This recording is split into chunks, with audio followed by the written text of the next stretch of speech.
Jet fans, I don't even know where to start right now. I just pulled into my driveway. Long friggin' day, and Mike Maccagnan is no longer the general manager of the New York Jets. I'm heartbroken. I'm saddened. That was my boy. You guys all know that. But more than that, I'm pissed off because we are now back to the same dysfunctional shit that has marred this franchise for 50 years. And it's why we don't have a friggin' Super Bowl in that time. Pure dysfunction at the highest frickin' level. You cannot tell me that there's no way you can justify letting your general manager go through an entire offseason with $100 million in cap space, go through a draft with the 3rd overall pick, have a hand in picking out the head coach, and then you fire him before a freaking game is even played. You know what?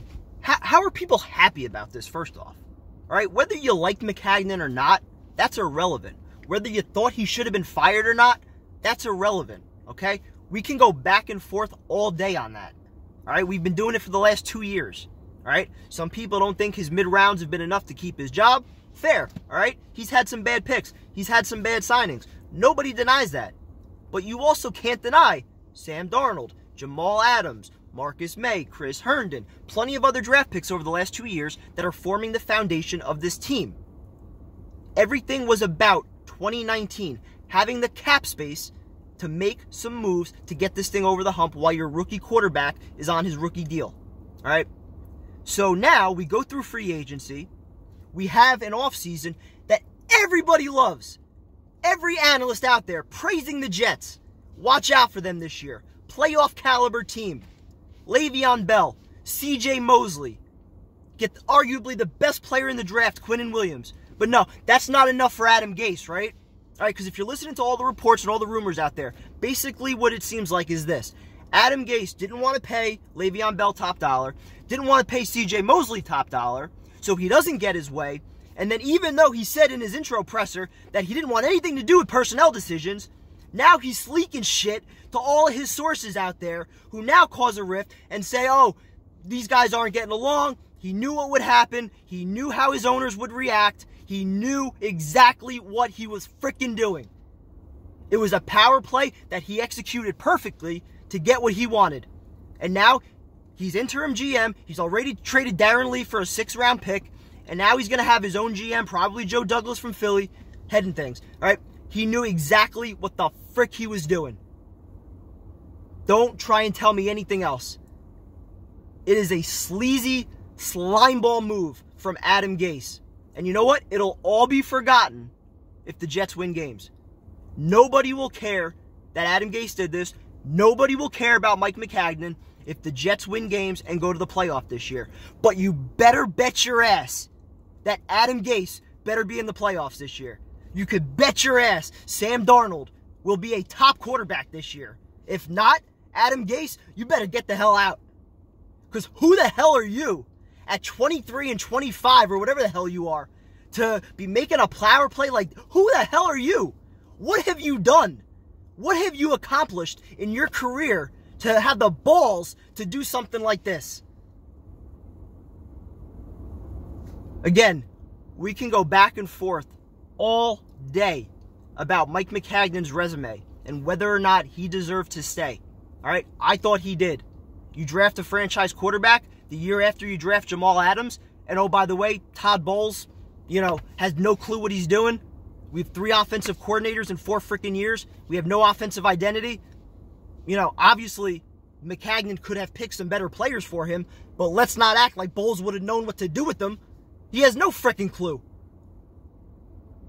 So we're going to judge these last 2 years after they tore it down and they didn't win games, which we knew they wouldn't win games. Nobody wins games after they tear it down immediately, especially when Todd Bowles is your freaking head coach. So we're going to judge Maccagnan off that, not the players that he's added over these last 2 years, which are going to form the foundation of this team over the next 5 years. Now again, if this year is a bust, it would have been completely deserved to fire him at the end of this year. If the Jets didn't make the playoffs, fire him. Let him go.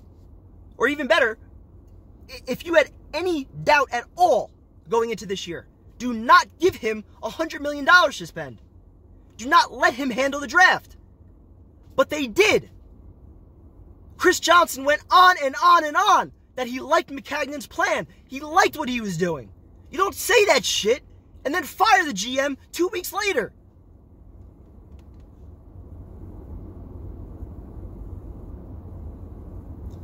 Just when it seemed like things were going good. New uniforms, a quarterback, Hall of Fame running back. No. We got to screw it up and do some shit like this.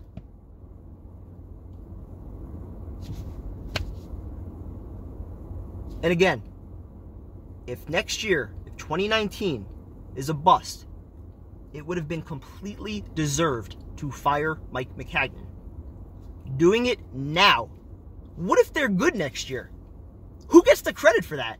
We're going to give Adam Gase all the credit? Are we going to give the new GM all the credit for the roster that Maccagnan built? I guarantee you, everybody that's celebrating this firing right now, not one of you will say a damn word about Mike Maccagnan if the Jets are in the playoffs this year. I guarantee it. Even though those same people, anytime, who is it, Tommy Bohannon or somebody like that would make a play, John Idzik, right? You see all the comparisons right now, right? Those two do not even belong in the same sentence. John Idzik did not have a clue. He could not draft. He had no plan.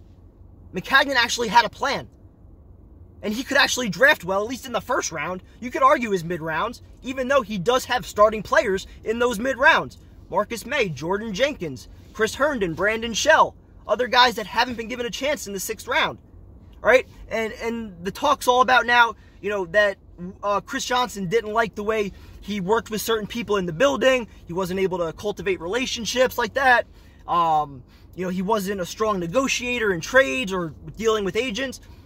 The number one job of a GM is to get players.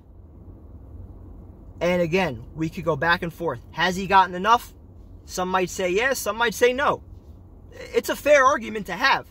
But if you were not going to fire him based off what he's done over the last couple of years, since the rebuild has started, if you were not going to fire him at the end of the year, there is no way you let him handle $100 million in another draft class.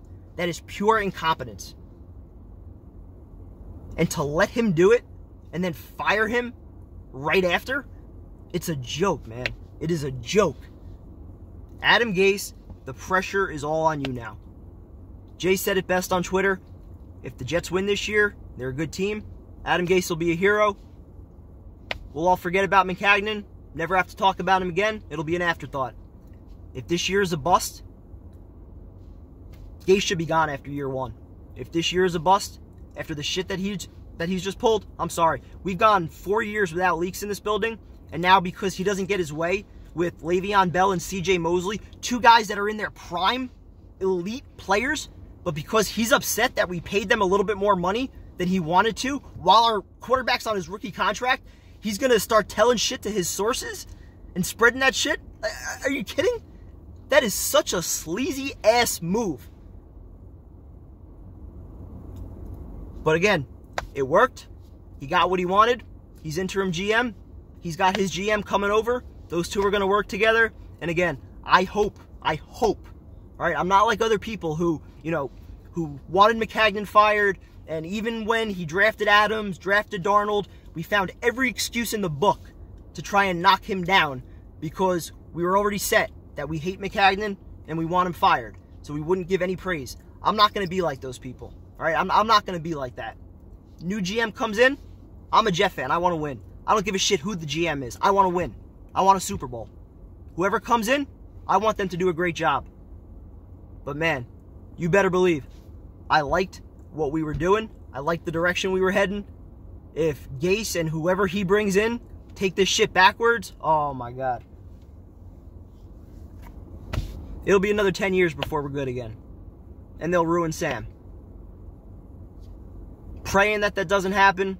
Praying that Adam Gase gets the most out of Darnold, that we bring in a GM that really does get this thing over the top. Again, it's not that there wasn't room for improvement. I've said it plenty of times. The GM could definitely have improved, And I thought this offseason was exactly that, right? You look around any newspaper, any blog, any site out there, see what they say about the Jets offseason. Nearly everybody was unanimous that they said, wow, they did a great job. This team's on the map. There's someone to watch out for this year, right? And to dismiss the guy that built it, it's bullshit. I'm sorry. It's bullshit, and it's bullshit that's thrown out there by people that think they could have did better, that want their takes to be right, whatever it might be. You know, I don't play that game. I don't give a shit about my takes. You know, I've been getting at it at Twitter all day, you know, for my Maccagnan stuff. What makes you right because he got fired? Again, if the team wins with this roster, then what are we talking about exactly, right? What are we talking about? We're talking about a roster that Mike Maccagnan built that needed a head coach to get it over the top. And that's what I've been saying all along. With Todd Bowles at the helm and all these different offensive coordinators who had no clue how to use these guys, I mean, what were we expecting, honestly, during a rebuild? What were we expecting? There was a better argument to fire Mike Maccagnan after year 2. You could have made that argument after year 2. I don't like the direction. That would have been the best argument to make. Since then, he's been saving money towards 2019, and it's hard to argue with what he's done with it this offseason. And he's drafted Jamal Adams and Sam Darnold. All right, and even beyond that, again, I've already mentioned the guys that still might contribute. We don't know about them yet. Even Marcus May, Chris Herndon, guys that have solidified themselves as pretty good starters already. I mean, you get 2 generational guys like that. I don't give a shit that they fell in his lap. You still have to take the guy. You still have to make the pick. All right, we've had plenty of GMs that can't make the pick. This organization would have been in great shape over the last 30 years if we just had a GM in the first round who could make the obvious choice. Warren Sapp over Kyle Brady. Dan Marino over Ken O'Brien. I mean, you name it. Right? Those were obvious picks, guys that fell in their lap, but they didn't make the friggin' pick. Maccagnan was smart enough to make the pick, so I'm not taking credit away for that. So again, I thought it was stupid that he got fired today, but I'm not holding any grudges. I'm still a Jet fan. I still want this team to win. So the new GM, hey, I'm on board, right? Bring him in. I got his back. Hope he does well. But you better believe I'm holding him to a friggin' high standard because I really liked what Maccagnan was doing. I was very vocal about it. I believed in his plan. And I do not like anything that Adam Gase has done. Just as far as the way he's handled this, the leaks, dealing with the media already. This is a bad look for him. But at the end of the day, all that matters is wins. That's all I care about. Win football games. You win football games, none of this shit matters. It all goes away. You lose football games, you're going to look like an absolute jackass and you're going to be run out of town pretty quick. Go Jets. Hate that the dysfunction's back. Hopefully it's only for a couple weeks. And hopefully training camp will be here before you know it. Go Jets. Talk to you guys later. Probably talk to you guys in the morning. I'll do another one of these.